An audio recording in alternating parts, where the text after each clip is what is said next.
amazing. A week ago today, Hillary Clinton couldn't lose and Donald Trump couldn't win. A week ago today, she was campaigning with more surrogates in more places than we had ever seen. A week ago today, he was campaigning largely on his own with no surrogates in places he shouldn't have been.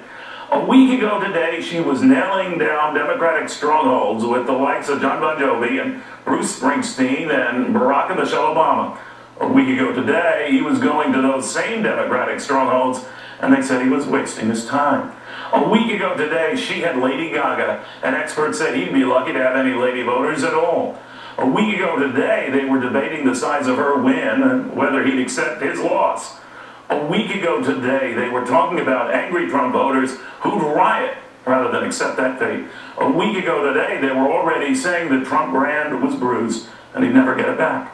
A week ago today, newspapers and magazines were fine-tuning their Madam President covers, and they were planning their Donald Trump obituaries. A week ago today, the Grand Old Party was a grand old lost cause, and the Democratic Party was in the midst of a generational lock.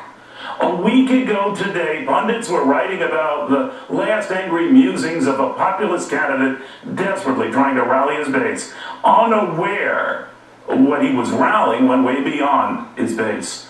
A week ago today, few pundits saw the shifting sands beneath them until that shift hit the fan, and there was barely a drop jaw among them.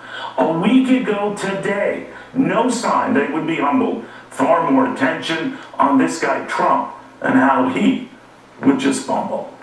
It is amazing how much things can change in a week.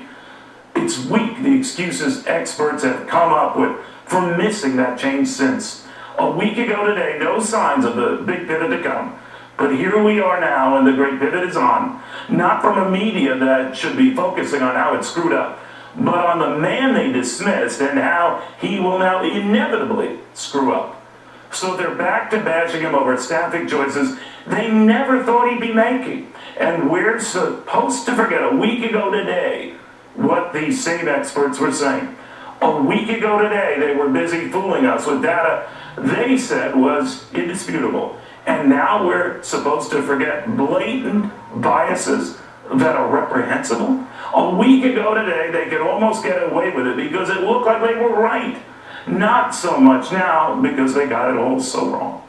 A week ago today, they could fool us and make us think that Jay-Z and Beyonce and Lady Gaga would wow us until the music stopped and their excuses started.